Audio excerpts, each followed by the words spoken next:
Cue ominous countdown music. Hey, everybody, welcome. We are live here in the Storycraft Cafe. I am your host, Hank Garner, and today I am super excited to welcome Claire Fraise to the show. Claire is an award-winning author of eerie supernatural thrillers about sinister spirits and the brave ghost hunters who bring them down. Claire is also um, one of the biggest plotting minds that I know of, and and Well, we that's a really high wanted. compliment. Thank you. Well, it was the best I could come up with off the top of my head, but you know, um, we wanted to talk about plotting, and Claire was the person to come on and talk about it. So anyway, welcome to the show, Claire. Thank you so much. I'm so happy to be here, and I am very excited to talk about plotting. It is one of my favorite things to talk about, so I'm very I excited to dig into it. I love that, and I love to hear someone that is excited about it because I think a lot of people that come into writing and then into the writing community are scared about plotting or outlining, as Mhm. we call it, because most of us have are scarred from 11th grade English, Yeah. of, of having to that first time that you really work on an in-depth paper and you have to think about it ahead of time, and we all have those memories of that red pen, Mhm.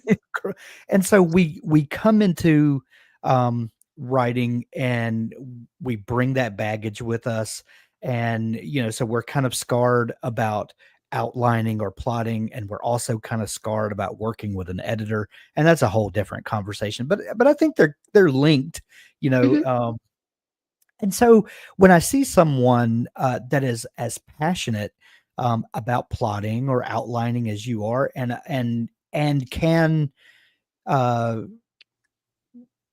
can say that it makes them a better writer to do that, then I think that's something we need to talk about. So first off, um, one question I love to ask people: Mhm. what is your first memory of wanting to be a writer or storyteller?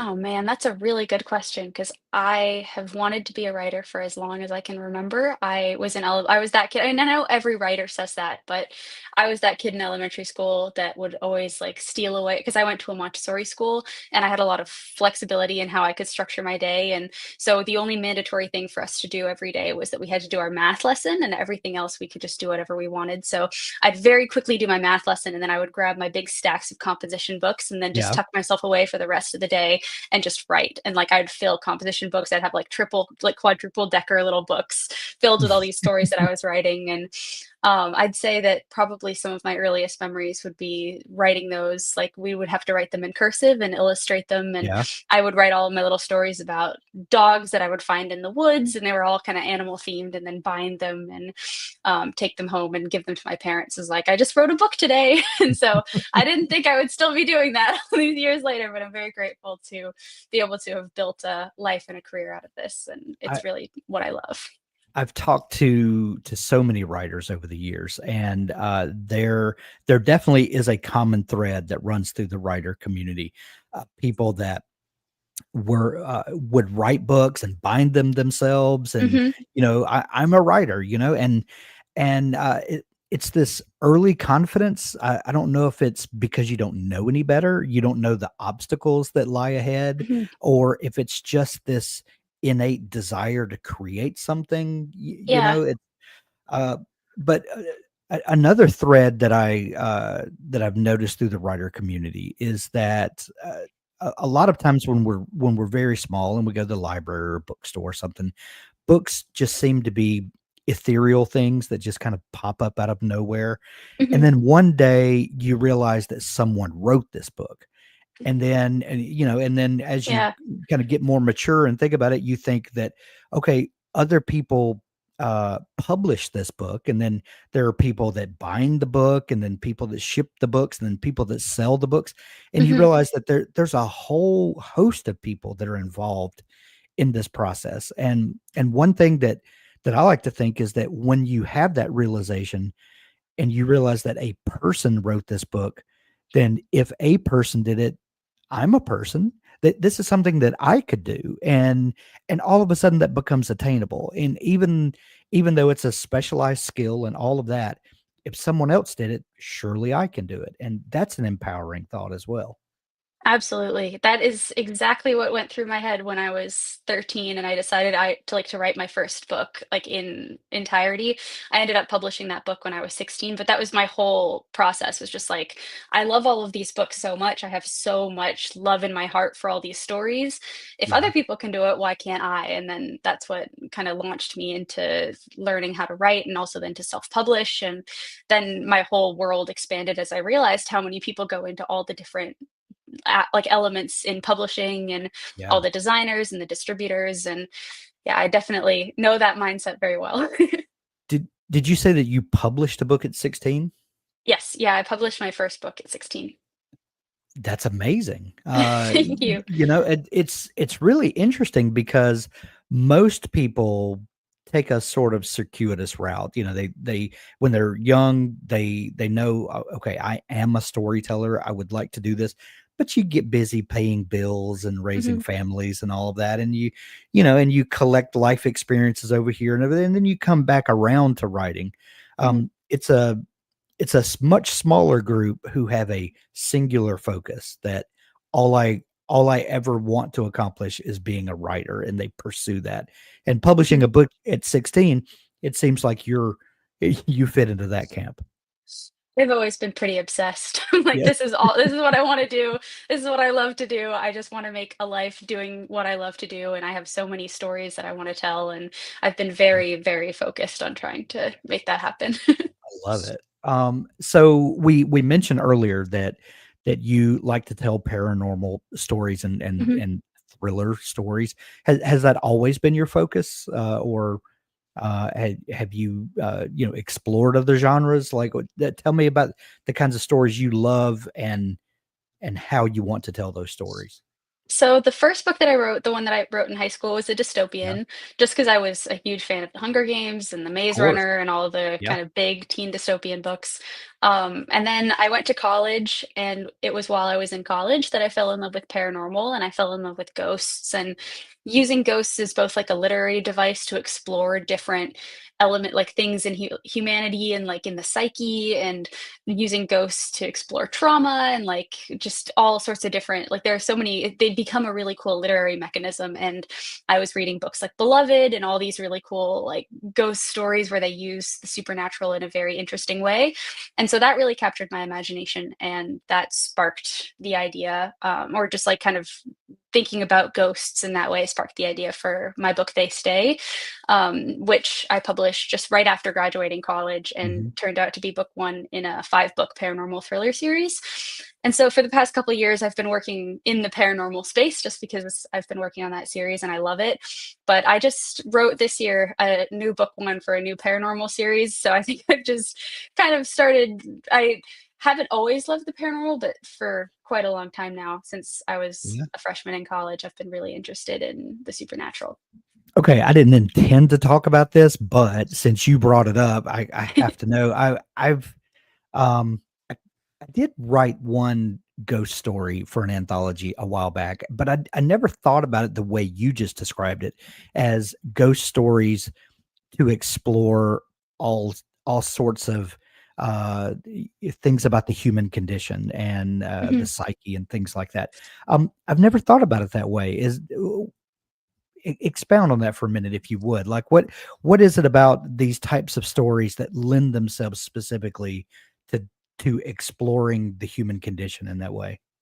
I think in I think that there is something really cool about using ghosts, and like having an unreliable narrator who can maybe like they think that they see a ghost, but the ghost might not be real, but you're Mm, writing in the first person, and then that ghost can be a manifestation of like some other thing that they're working on.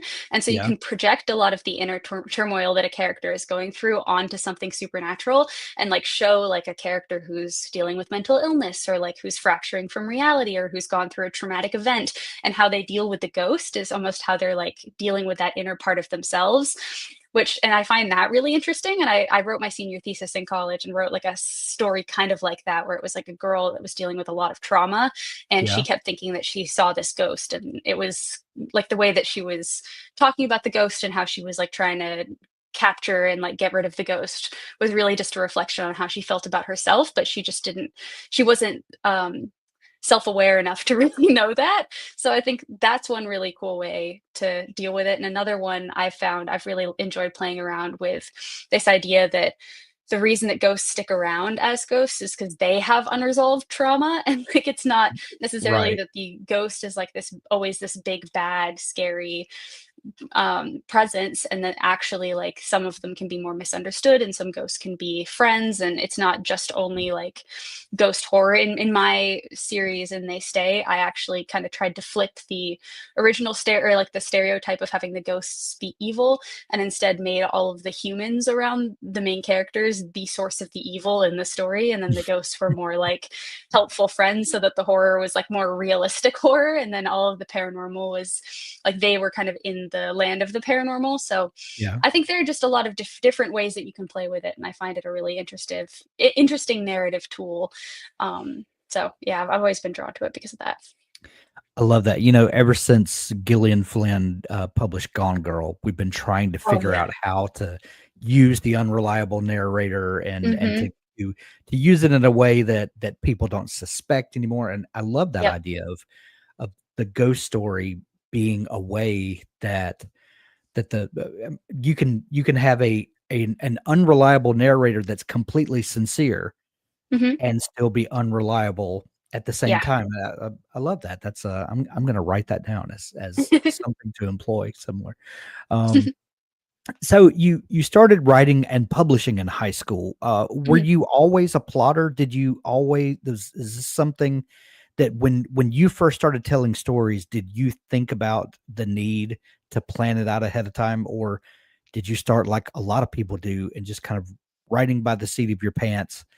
And I hate to use that term because it gives the insinuation that people sit down and they're just thinking through their fingers, that they Mhm. have no idea what they're writing.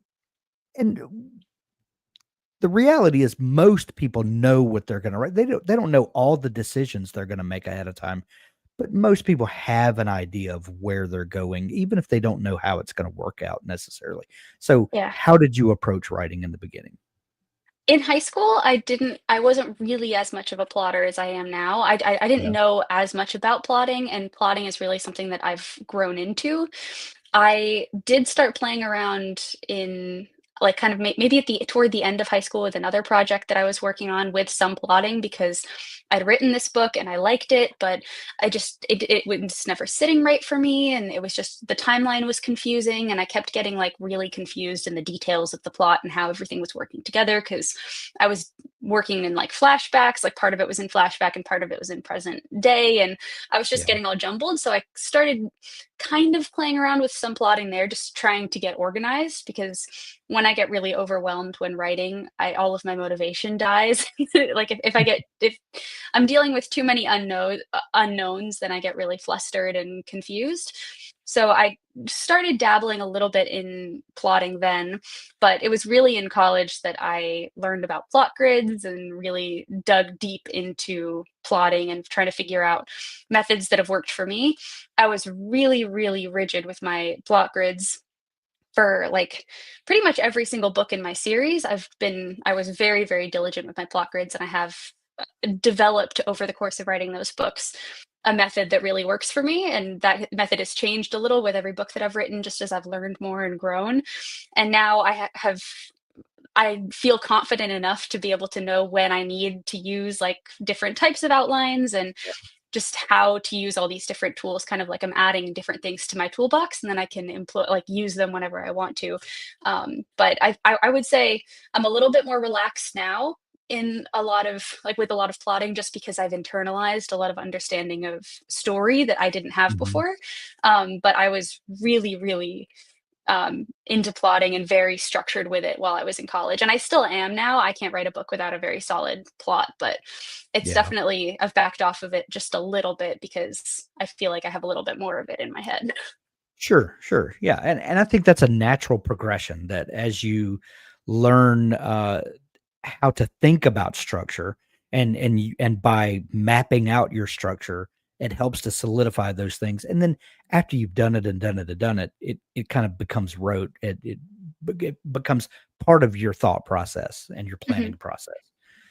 Yeah. The first time I ever saw a plot grid, I think a lot of people have this experience, was when J.K. Rowling shared a picture Mhm. of, was it the Order of the Phoenix? I think it was her, Yeah. or yeah, and it blew my mind. I was like, "Oh, this is a completely different way to conceptualize stories," because, Mhm. like I said earlier, most people think, you know, Roman numeral 1, point, capital A, point, and that's how we think about outlines, Mhm. and the the way that she showed that you could visualize it like a map and get um a kind of 50,000-foot view of the story, and you could see the whole story laid out. That Yeah. really opened my imagination and what I could do with it, and made me think about story plots in a totally new way. And then, when I met Jacob from Dabble, and I started, seeing that he had seen the same thing and incorporated that into Dabble, and as part of the plotting process within the Dabble app, I was like, "Oh, okay. Well, this is someone who gets that and has found a way to integrate it into the writing process." What was that your introduction to the plot It grid? was, yeah. Okay. Very What were similar, it what were your completely blew initial my thoughts mind. when you saw that? Oh, it blew my mind. I couldn't believe it. Like, I'd been working in out like, kind of dabbling with some outlines before, but Yeah. always linear outlines, and they Right. were still kinda unwieldy, and, like, I would get like, if I had to scroll up really, like, a lot to remember what I'd said earlier and then Mhm. scroll down, and then it was like I was trying to keep track of everything in a linear form. It was hard. I was trying to color code it, but it didn't quite click in my brain. But then when I Yeah. saw that, I just felt like I could get the bird's eye view that I needed, and that's the only tool I've ever found that can really, like, allow me to just step back and see the big picture of everything that I've written, and with such clarity figure out what I need to change and where I need to change it in order to flesh out different parts of the plot that I wanted to. So such a big fan. Yeah. So one question I always like to ask people who, employ the plot grid and this method of plotting, um, do you design a plot grid as a way to kind of conceptualize the story, to see the big picture, and then develop a plot, like a more of a line by line or a chapter by chapter breakdown, or is your plot grid your whole plan? I tend to go, as big picture as I can. Like, if I have a premise for a story, I like Yeah. to start with just figuring out, like, not even opening the plot grid yet, just figuring out like what my main story arc is, what that looks like what my beginning, middle, and end is. I always start with the same 5 plot points. I start with my point of entry, my inciting incident, my midpoint, climax, and resolution, just to kind of Yeah. visualize just how everything's going to play out on the story arc, and then I'll like draw the arc on a whiteboard, and I'll just like start to kind of puzzle like what the general conflict of the story is going to be. And then once I have that, I will usually go and like use the hero's journey or another structure just to start brainstorming other like plot points, more specific ones that can go on the story arc. And then once I have that, I will take out like what I like to do is I have this big whiteboard. It's like Yeah. 4 feet by 3 feet, and I have like a sticky notes, and I'll actually write out like just brainstorm like scenes on the sticky notes, and I will physically stick them on the whiteboard so that I can get a very clear visual of like just a rough idea of what the book could look like. And once I have that big brain dump, then I will go to the plot grid. And I like to do a scene by scene outline for the plot grid and like a chapter by chapter. So my plot grids are always pretty detailed. And I always do one before I start writing because I find that doing the plot grid really helps me figure out like what, or just it helps me predict what plot holes I might run into and fix them before I even start writing Yeah. or start to it forces me to think about like what I want my character arcs to look like and who I want my characters to be at the beginning and who I want them to be at the end. And I don't really feel like I know my characters until I've written a first draft, but it just like forces me to start thinking about these things. And so I'll create like a rough plot grid for draft one, and then I'll write draft one, and then I recreate a plot grid once I'm done with draft one, putting in everything that I actually wrote, because typically what I wrote is a little different than what I thought I was going to write in my original plot grid.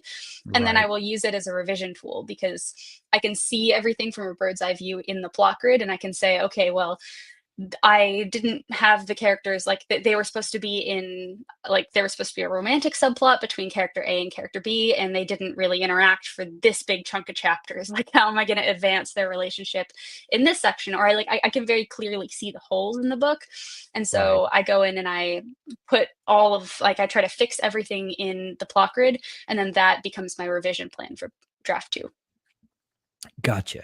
Um, before we go any deeper than that, one pushback that I often get from people that consider themselves pantsers or plantsers or Mhm, somewhere is they say that if they get too in depth with their plan, with their plot, with their outline, they feel like they've already written the book, and then when they go to mhm, draft it, they lose passion for the project. yeah. What do you say to that? And is there an argument to counter that? Is that just the way some people are wired? Is there something that you could offer that type of writer to maybe have them look at plotting a different way? I have been that type of writer. That has Yeah. happened to me before, and I love plotting, but I got so into my outlines by the 3rd book in my series that I went to go outline it, and my outline was like 40,000 words long, and I wrote Wow. all of my ideas down for every single chapter in that book, and then when I actually went to write it, I had no motivation to write anything because I feel like I'd already done it, Yeah. and it just completely destroyed my motivation. I didn't want to write it. So I completely understand where people are coming from when they say that, or when they say that, because I've been Yeah. there. But I've found that I've just had to find a balance for me because everybody's brains work differently and there's no one way to write a book. And a plot grid's not going to be a good method for every writer. Yeah. But I found that just doing like that initial little plot grid, like not doing like a giant outline where I brain dump every single little detail, like what the characters are wearing and where they would be standing in the room and just every detail I have, Yeah. just doing like a little paragraph of like, okay, they go and talk to this person, and they like the character A and character B like have prolonged eye contact and they start to develop like feelings for each other or whatever, like just having that Mhm. kind of vague notion of what happens gives me just something to hang my hat on, and I'm like, all right, I can go write that scene, and then I can discover like, oh, they don't make eye contact, they brush hands when they reach for this like, and then that makes Yeah. character A think of character B, or like, it helps when I'm able to discover those things, but I already want to know that like what they're going to accomplish in the scene. So to me, that is a good balance. But I know some writers who do need like a 60,000 word outline, and that's their first draft of the book, and then they'll write the next draft. And that my outline might be too much for another writer. So I don't think there's any argument to counter it. I just think that everybody has to do a lot of experimenting to figure out what works for them and accept that their process is going to change. Like really intensive plot gridding really worked for me for the first like 3 to 4 books that I published. And then Yeah. after that, as I internalized a little bit more understanding of story structure and confidence in myself, that might be overkill for me now. And I still want to do a little outlining, but just not go overboard with it. Yeah. So it is always, it's a creative process that is always changing. And yeah, no right So answers. when you first discovered the plot grid and this method of visualizing your story, because for those of you that are listening to this audio, imagine the plot grid as a grid or like a spreadsheet where you've got columns and rows, and generally the rows either are divided by chapter or scenes typically, and then your columns are events or characters, or it can be really anything you want to track. But when you first started employing this method, how did you break it down? And kind of what was your evolution to learning to use it and figuring out what worked best for your process? So the columns that I like to use and the things I like to keep track of, I think in the very first plot grid I did, I kind of modeled it after the J.K. Rowling one, like the one Sure. in the picture. But Hmm. now the columns I have found are the most helpful for me are chapter number will be the first column, and then I will do um, the point of view character if I'm writing a book from multiple point of views. I will do the time. So if like just to keep track of the timeline, I just wrote a book that all happened over the course of one night. So it was actually like literally the time.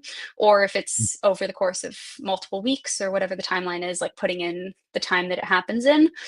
Then I do it like a main plot summary. So if I'm writing a mystery and they have to go talk to some witness, like I'll just say, they go to this person's house and they go talk to them, just like very broad strokes what's going to happen in that scene and how it's going to advance the plot. I always tend to put the cliffhanger too because I like to end every chapter on some sort of little cliffhanger that pushes Yeah. into the next chapter. So I'll note that in the main plot box as well. And then I also really like to think about my theme and how I want to develop my theme over the course of the story and play with my thematic question. I had read a book a couple of years ago that was really instrumental in helping me learn more and understand theme. It's called Dynamic Story Creation by Maxwell Alexander Drake. And he talks a lot about the invisible layer and like how to deal with theme in the book. So I have a little box in my plot grid too for the invisible layer question Yeah. and whether like how this scene serves the theme. And then after that, I do subplots. So I'll have all of my character arcs. So my main character is like character growth arc, and then like maybe one or two other really important characters who I want to change, like, or who I want to have change from the beginning to the end. I will give them each a column, and then any subplots. So if I'm writing a mystery, I will have like my red herring or like my fake suspect will Yeah. have it like their own column so I can keep track of clues that I lead or like that I leave that point to that character. I will have my real perpetrator and like keeping track of all of the different clues that I have pointing towards them. Any like other little random subplots as well as like romantic subplots. If I have like a romance between character A and character B, that will have its own column. And this really depends on what the book is, but that I keep track of all of those after that. So that's been the general structure that I've used. And then I will have a different row for every single chapter. I haven't found that, I mean, I personally don't separate them by scene, but I can see also how Hmm. that would be very helpful. I just have always like in my brain, it's easier to divide them by chapter. Yeah. Um, one hurdle that I've seen people wrestle with, boy, just really mix those metaphors, didn't I? That when someone's trying to learn to use the plot grid, or even if you think of plotting devices like save the cat method or the Mhm. snowflake method or whatever, um, th- it's easy for folks to kind of grasp the idea of, okay, we've got these big plot points, maybe 7 plot points, and I need to cover all those, or 5 plot points like you talked about. So you kind of think about the story in, going from plot point to plot point. But where some people, it gets difficult for them, or they don't understand, is how you then break down those points into like chapters. Like, Right. so if your inciting incident comes at roughly 25% or so, depending on which method you're using, okay, then what is 25%? How many chapters should that be? Mhm. And like, how should I construct it so that, Right. like, there's a disconnect there. So how do you think about that? Well, I completely forgot to mention that I also keep track of plot points as a separate column in my plot grid. So I have Gotcha. another column where I'm able to put all of my plot points. I like to personally do my inciting incidents at the end of chapter one. That's like a Okay. rule of thumb that I use for myself. Is I want to have that like push into the story at the end of chapter one, just Yeah. because in my genre, because I write thrillers and people tend to You got have to pretty get short right attention to it. spans nowadays, and I Yeah. just want to kind of hook people as fast as I possibly Right. can. And then I don't really have like a chapter number for like where I want the midpoint to fall, but I want it to be roughly halfway. Mhm. And I want my climax to be like probably towards the end. Like, I want to have enough of a resolution that it wraps up unanswered questions that people have, especially if I'm writing a standalone. But I'll just kind of think about them as spaced out. Like, I have my inciting incident right at the beginning, and then my climax right toward the end, and then the midpoint happens right in the middle of those. But there are a lot of scenes that happen between those major plot points. Right. Even when you follow like the hero's journey, like the inciting incident and like refusal, or like the call to adventure and refusal of the call, don't always happen back to back, or like the Right. like the meeting the mentor, and I'm forgetting the order of all of them, but like Yeah. there are usually some scenes like in between them. Yeah. And so that's why I find that method of putting all like starting with the biggest picture plot points that I can, Mhm. and then getting more specific as I keep outlining is very helpful for me, because that brainstorm on the post-it notes and actually just taking away all the pressure and allowing myself to brainstorm just any scene that I could see falling into this book. Like, it could go anywhere. I'm not really sure where I want, but like I know I want, these characters to go get ice cream or something and talk about their feelings. Like, and then I can stick that Yeah. just somewhere on the plot grid, or Right. sorry, on my story arc. And then once I have all that, I can reorder them and figure out exactly where I want them to be, and start to figure out how my characters get from each plot point and like fill in the gaps. But it's more helpful for me to understand what the general framework is and then fill in the gaps than it is to not have a framework at all. So you begin thinking about 5 points, Yep. like this, and this, and then you fill Hmm. those in, and then they can, as you zoom in, they can kind of expand to fill in all of the things that need to happen between those points that connect Yeah. those. Okay. Exactly. Yeah. And then I'll start with my 5 points, and then I will I'll take the hero's journey usually, and I'll put that on top of my 5 points. So then I have a lot more scenes already after just doing that. And then after Right. that, I can start to see like, okay, well, this person, after discovering the expired jar of milk in the fridge and going and grabbing lunch with her friend, like she's probably going to have to do some things. Like, she might have to call her friend, or she's going to have to run into her friend and realize that, she hasn't seen her friend in a while, and they have to go get lunch. And so then I can write it on the sticky note, like, runs into friend, and I can put in like that in between those two things. And Right. then just thinking about cause and effect and how I can connect all of the things usually helps me brainstorm different scenes to put in there. And that gives me a place to start. Does your plot grid ever change in the writing of the book? Absolutely. Yeah. Yeah. I treat my plot grids kind of like a zero draft. Like, it's very unusual. Yeah. I've only ever written one book in my entire life where I wrote the plot grid in the outline and I made it to the end of the book because it was the same. Like, usually my books veer so far off course that I can't even write the climax as I had planned it because nothing makes sense anymore. So my process has historically looked a lot like plot grid and then draft up until the midpoint, and then another plot grid and then draft maybe 70% through, and then things are still not making sense, and then another plot grid, and then it takes a lot of back and forth for me to finally reach the end. But this book that I just wrote this year is the first time I've ever like written a plot grid and then written the book all the way to the end. But it's very unusual. I don't know if that's something that's going to stick. I have a feeling it's not. I think that was just kind of a fluke thing where this book idea just kind of came to me fully formed. But Yeah. yeah, they absolutely change.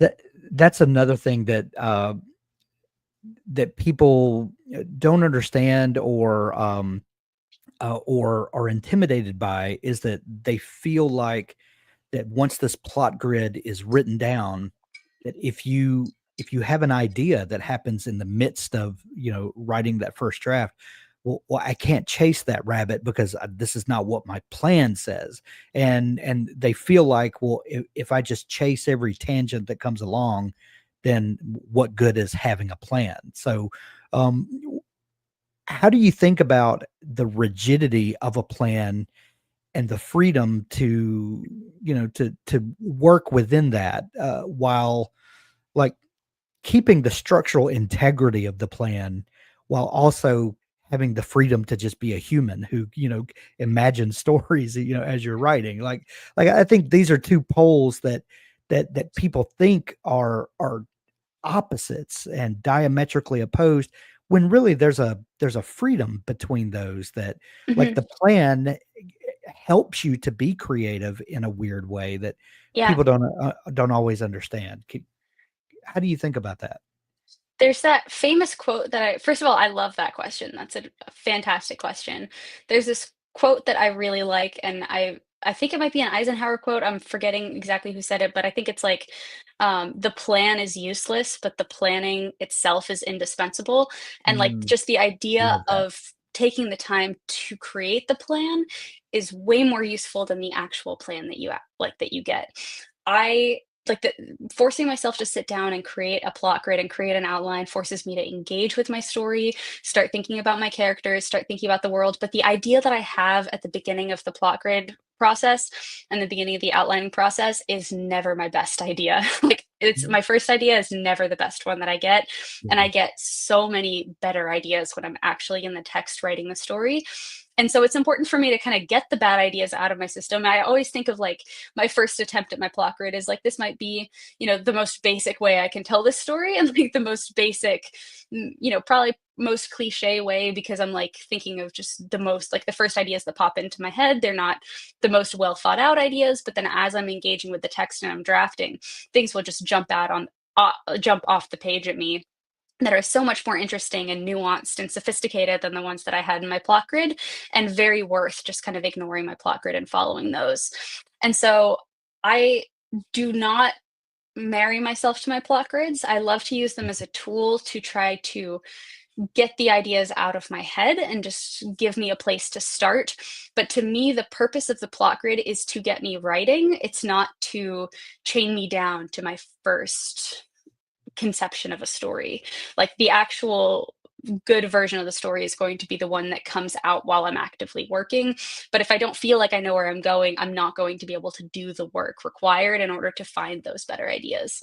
So it's a very organic process. I chase every tangent that I come across. Like when I'm writing and I get a random idea, I'm like, oh, let's go see where this goes. And then I will run down that tangent. And maybe that's going to completely change something about my world building. But I'm just, for now, if I'm doing a first draft, I'm saying whatever, I'm just going to chase it and I'll figure it out later because I'm always trying to figure out what makes me feel the most when I'm writing Mhm. and what feels like the strongest idea and what engages me the most with the text.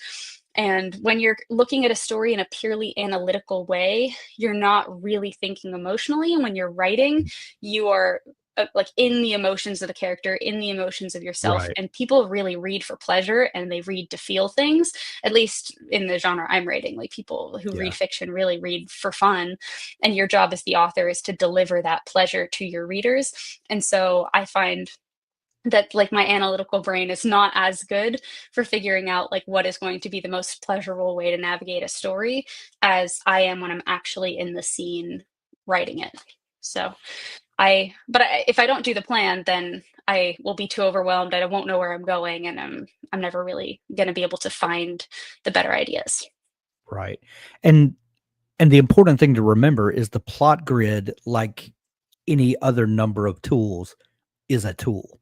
And Yeah, it is absolutely. not the end all be all. It is a tool. You are the artist, you Hmm. are the writer. This is a tool that you use. Yeah. And not every job calls for a hammer. Sometimes Yeah. you need a Exactly. screwdriver, and Yep. the freedom to interchange and to use what is appropriate for the job at hand is Absolutely. always remember you are the artist, you are the writer. That don't let tools become the artist. That's I think that's what a lot of people get confused. Um, so after using the plot grid for a while, are there things that you've said that you start with your 5 points, then you add in like the hero's journey? Hmm. Are there columns that you always add for every project? And are there things that you exchange in or out depending on the type of project that you're writing? Like how do you first think about all of the things that you need to track and what's going to be helpful and what is just overkill and just muddies the water? I mean, I'm not sure if screen sharing is available, but I'm happy to actually share one of the That'd be templates I've made if wonderful. that, okay. If I can, if you can't, if you don't see the option, we'll figure out how to. Okay. No, I will Do you try see right the now and see. screen share button at the bottom of the screen? Yes, I do. Let me Okay. see if this will work. Can you see that? Is it I There we go. okay, cool. So this is a template that I made that I shared on my YouTube channel just because I make a lot of videos about plot grids. And these are typically the columns that I like to add. So I always track my chapter numbers just because I like to keep track of where things are and the time, as I mentioned before, just like when this happens in my story. Like the point of view character, if I'm writing multi-point of views, I get rid of this if I'm writing a single point of view. My main plot, which is just like a very brief summary of what's going to happen. My Okay. major theme, which is just the development of the theme that I'm working on and working out through the book.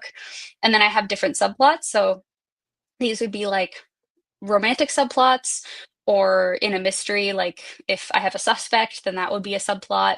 And then my character arcs, because I write very character driven stories and I like to track how those develop over the course of the stories. I made a couple of templates too that like have the plot points in them because I also like to track the plot points. And typically what I do, like these will not be back to back in like a plot grid that I've finished, Mhm.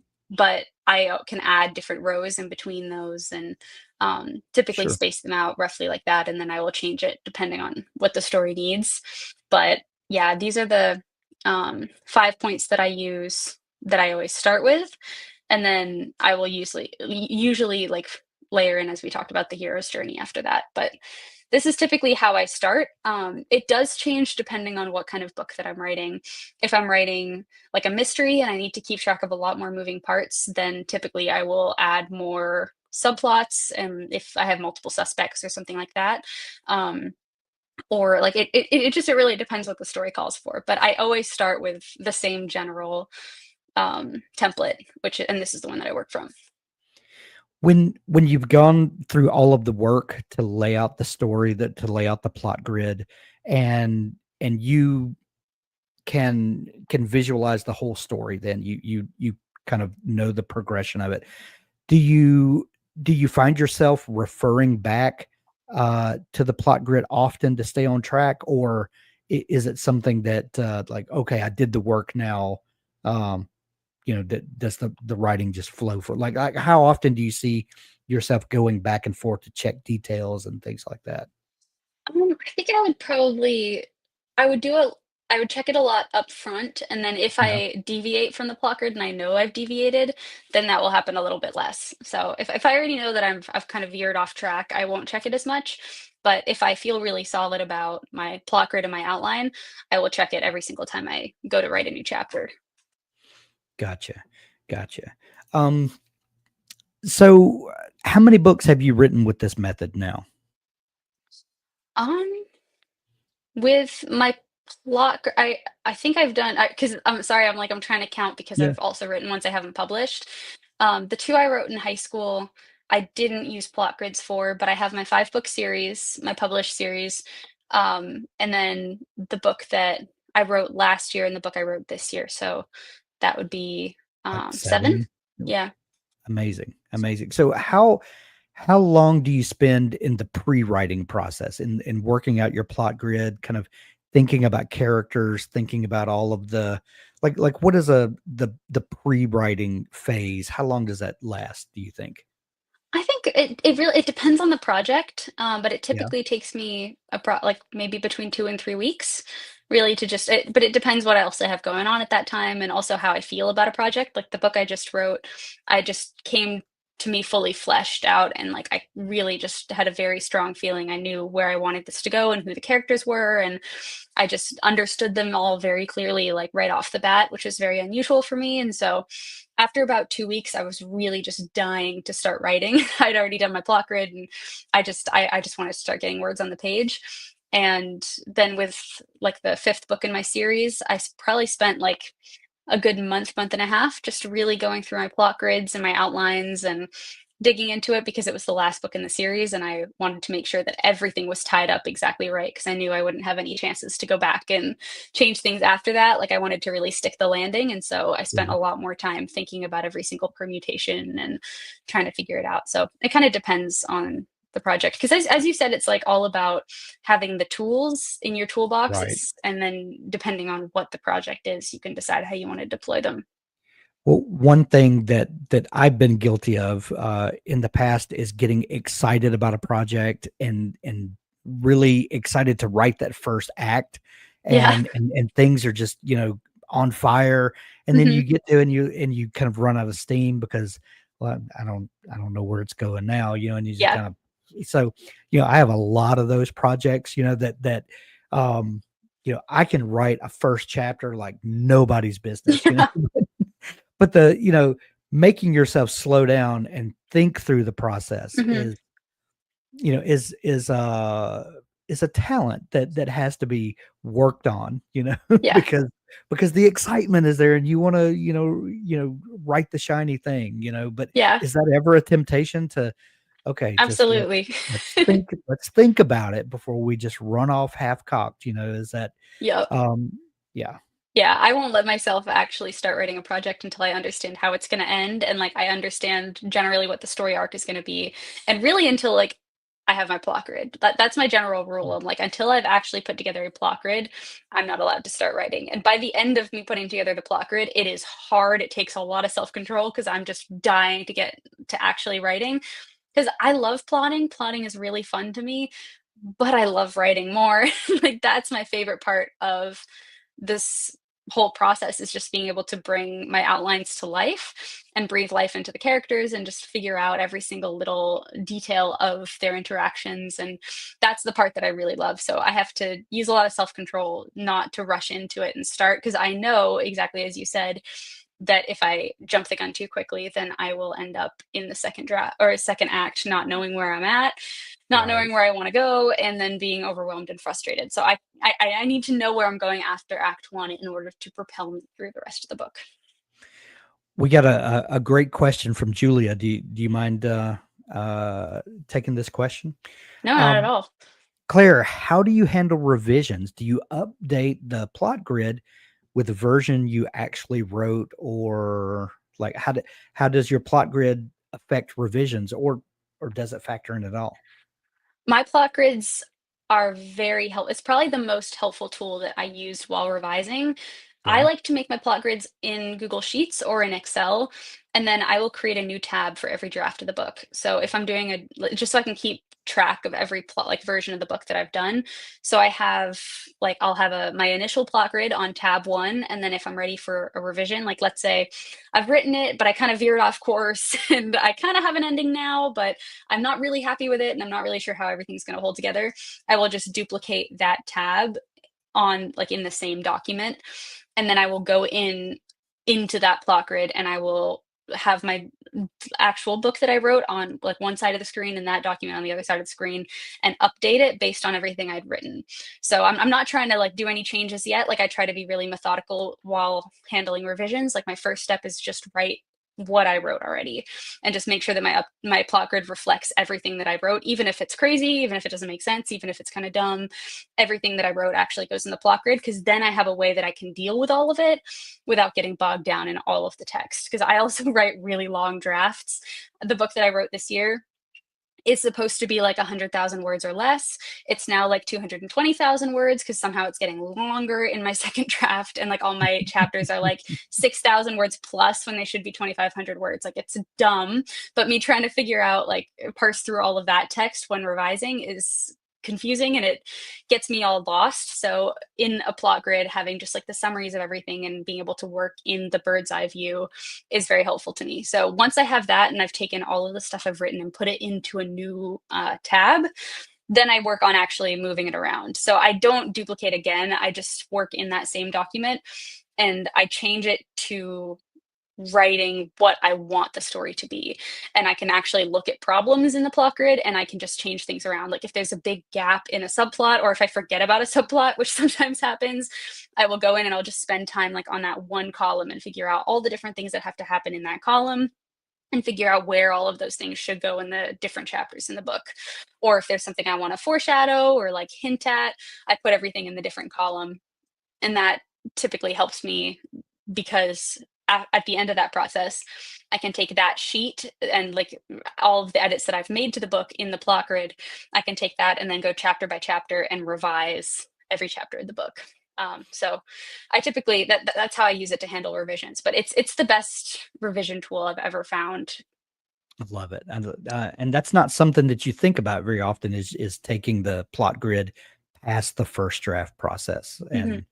And one thing that a lot of writers struggle with is the motivation when the project gets hard, when it gets to that muddy middle, that murky middle that we Hmm. talk about so often. Is that we love to write beginnings; they're exciting. We love to write those big, dynamic, dramatic endings, but the middle, is a struggle for a lot of people. Yeah. And what I learned as someone who has a natural tendency toward pantsing, um, but has learned to be more of a plotter, is that a lot of times that mushy middle where things are so uncertain and get difficult is because I wasn't prepared and I hadn't Yeah. thought through all of the problems that I would run into.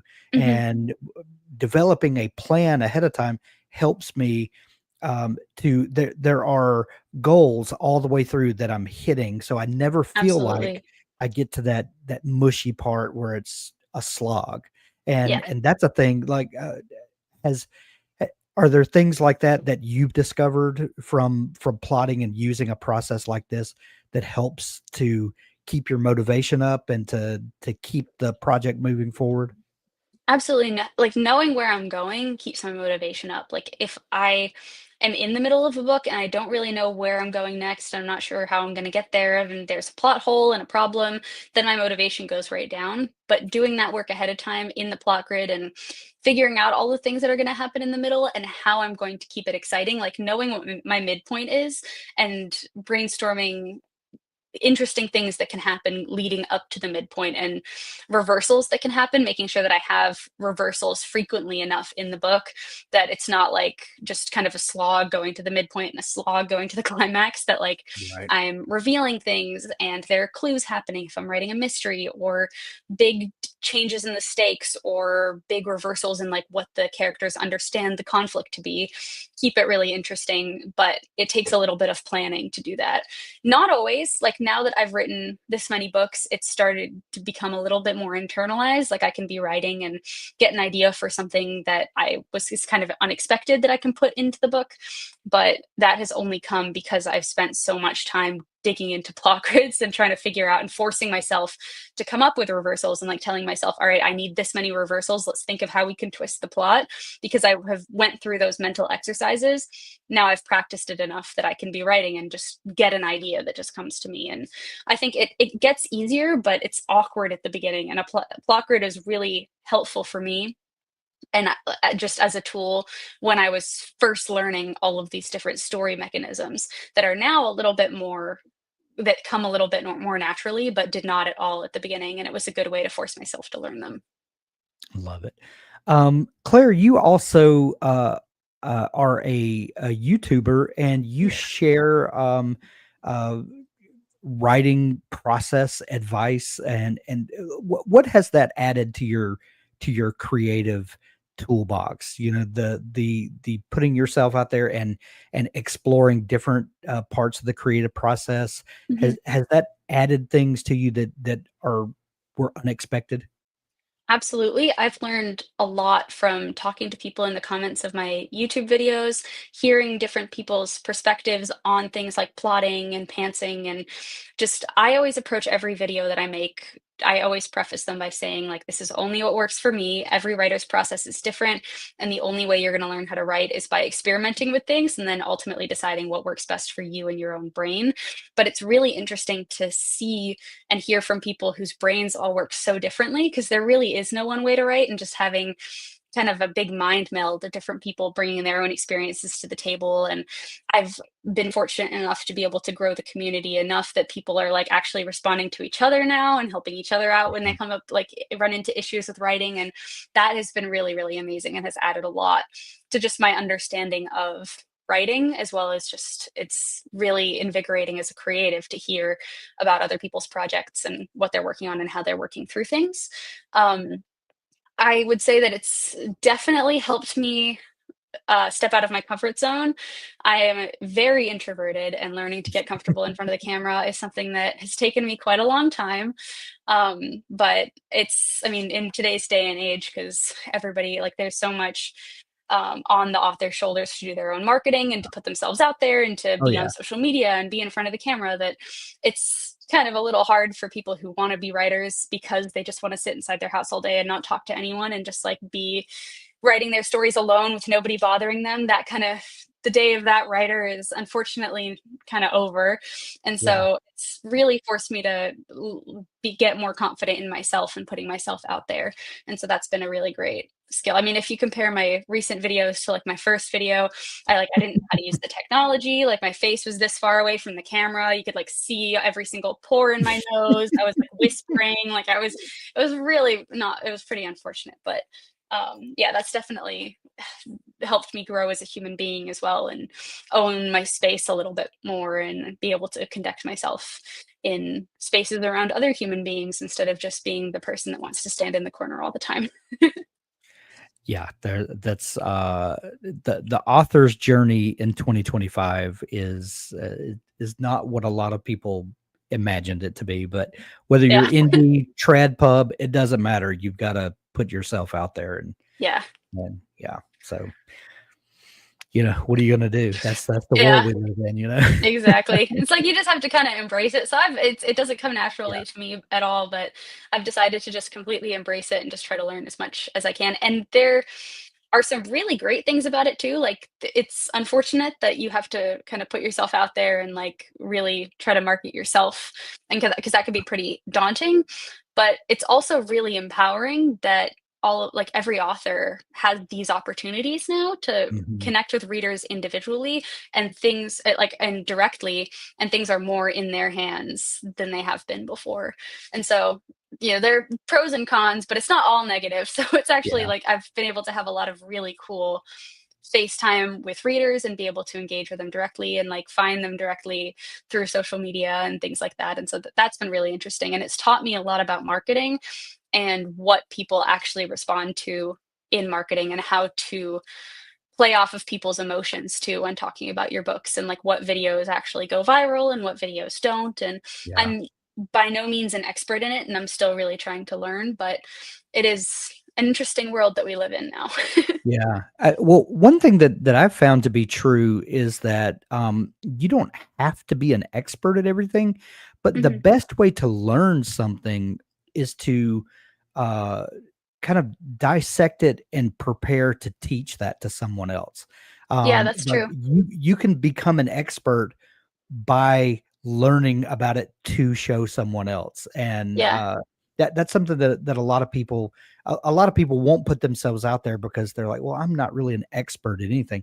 Well, find a topic you're interested in and approach it from the standpoint of I'm going to learn everything about this so that I can show someone else. right. And you're your first student, and Yeah. it's you know Well, I think um, that's been really cool for me, like just learning how to put my process into words. Cause like I know what right, I do, I know how my brain works, but I don't right, know how to express that to someone else. And it's challenging to be analytical and reflect on everything that I do. And sure, that has really helped me advance as a writer, because not only am I just doing something, but I'm thinking about what I'm doing. And then I'm thinking of ways I can improve what I'm doing so I can make videos on it. And I also think that it's really like everyone who's a writer can share what they're doing as a writer. Like, I don't go on my channel and claim to be like, an expert in anything. I just say, like, I am a writer. I've written this many books. I love to write, and this is what's working for me. Like, you don't need to be an expert to start a YouTube channel to talk about writing. You just have to come to it from a place of humility and just yeah, say, like, this is what's working for me. And I just want to share it with you just in case it works for you. Like, you don't need to kind of come out here and, like, I'm going to teach you everything there is to know about writing, because nobody knows everything that there is to know about writing. yeah. So, Well, that was a perfect segue. So, Claire, tell people where they can find you if they want to find you for your educational process that you do, or if they're really interested in these fantastic books that you write, or some of each, where can they find you, and what's the best way to plug in with you? Yeah, so my YouTube channel is called Write with Claire Fraise. My last name is Fraise. I make videos just sharing actionable writing tips that personally helped me make my own writing better. I have written a 5-book paranormal thriller series, which is available on Amazon and Audible and really everywhere that you can find books except for Barnes and Noble because it's really hard to get books stocked as an indie author. And my book one is called They Stay. This is the What cover. a I'm about to gorgeous change book, the by the way. covers. Rebranding, so it might not look like this soon, but yeah, it's they're on Amazon. It's first in a 5-book series. They're like kind of inspired by Stranger Things and tell the story of a group of kids who have to go defeat this evil necromancer in their town who's killing kids and bringing like the ghosts of other children back inside their bodies. And it's pretty creepy horror, but also like has a very dark sense of humor. So I've really enjoyed writing those. And I have another series of paranormal, a slightly more mature paranormal thriller series coming out next year, which I'm very excited about. Makes me want to look for the creepy necromancer in my town. I get the feeling sometimes there is one. Anyway, Yeah, well, Claire, there's that creepy, like, or sorry, I didn't mean to interrupt you. I'm just, no, no, there's a no, lot no, of no. like creepy kids that are like, you think something's off with them, but you can't quite put your finger on why. This is horror book written about that. Right, right. Claire, this has been so much fun chatting. Thank you so much for taking time to come on the show. Thank you so much for having me. I am so grateful that you took the time to chat with me, and I've had such a great time talking about this. So thank you. Excellent. We'll link up all of your places in the show notes where it'll be easier for folks to find you. Claire, Awesome. thank Thank you you. for joining us.